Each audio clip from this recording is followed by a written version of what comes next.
Speaking of the indictment, we actually haven't even seen it yet. When will that be unsealed? When will the public actually see the indictment of former President Donald Trump?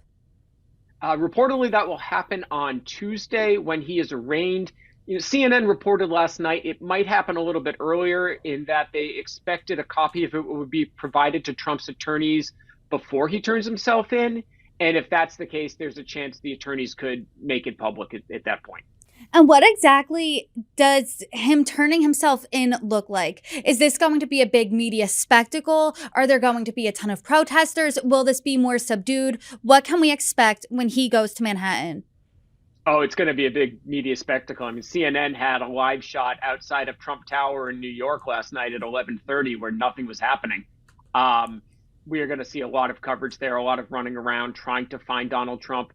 It's expected that the Secret Service will, try to keep him out of the public eye. Not for his own publicity's sake or reputation, but for security reasons. So he could very well be, ushered out of Trump Tower underground and taken in to the courthouse underground as well in a parking garage. So we'll see. But yeah, it's going to be a complete madhouse.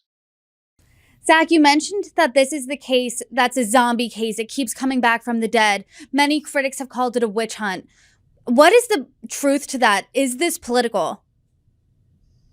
You know, I think it was Richard Nixon who said something along the lines of like everything is political. Alvin Bragg is a Democrat. He needs to run for re-election. On the other hand, again, listening to I listened to the audiobook of the Mark Pomerantz, and I highly recommend it. And one of the things he kept saying was that we did not consider this a political case. This is something we would have brought against anybody who did this. You look at the seriousness of the allegations, how rampant they were, the fact that Donald Trump has a history of doing things like this, where you look at the foundation and other issues, that this would be a charge they would bring against anybody. So the fact that it was the president of the United States should not give them pause on doing it here. But he did acknowledge that there are a lot of people who were involved in that case who did not think all that highly of him, especially after January 6th. They're saying that these are serious allegations. Is this a slam dunk? What are some of the challenges that the prosecution is facing? Well, from what we know about the case, it stems on the fact that it's a felony, stems on them being able to connect the business filings to a greater issue. So the business filings by themselves is a misdemeanor in New York. What they need to do is connect it to another allegation. And what reportedly is going to be done there is that it's going to connect to campaign finance fraud, and that the payments to Stormy Daniels were not reported as an in-kind contribution. And the difficulty with that is there is no precedent in New York State for connecting a case like that, taking a state crime that's a misdemeanor and connecting it to a federal one. That's the issue right there. So never mind the fact that it's Trump and a former president.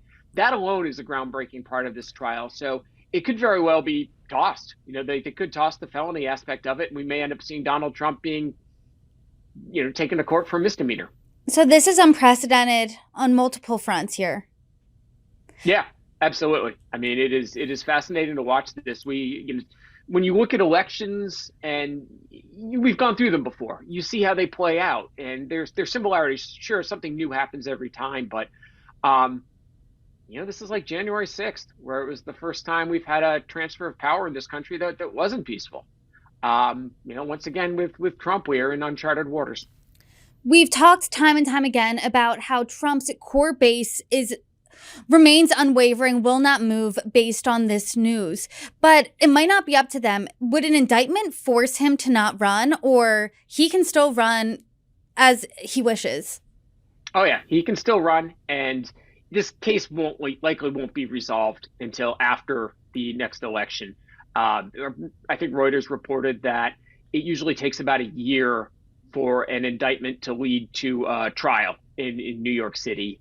And that's usual. We're dealing with the new case of, again, the president of the United States, who is also an expert at delaying in the legal system. We have that tracker that shows that, where anytime he can throw a motion to delay, anytime he can appeal to the Supreme Court, he will go ahead and do that. And in fact, that's one of the reasons that Pomerantz thought that they should take the charges against him in the first place was the fact that the Trump organization did not cooperate in any way with the original investigation. They pushed back. The DA had to go to the Supreme Court to get documents turned over, and even then there were still some problems. So, we're going to witness a masterclass in delaying the New York State legal system.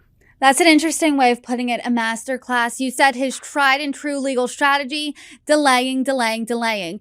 So aside from Tuesday, when he potentially goes to Manhattan, turns himself in, what can we expect within the next few days, the upcoming weeks? We'll start to see some more filings. We're going to see some arguments about trying to dismiss is obviously one of the first things that Trump is going to try to push out there. Just again saying this for whatever reason doesn't apply, and they're going to be throwing spaghetti at the wall, and we'll see if any of it sticks. It sounds like they have a no nonsense judge here, who was the judge who presided over the Trump Organization trial. So certainly somebody who sentenced them to pay a severe fine previously. So they will, a lot of their stuff that they're going to throw probably won't stick, but they're going to throw it anyway.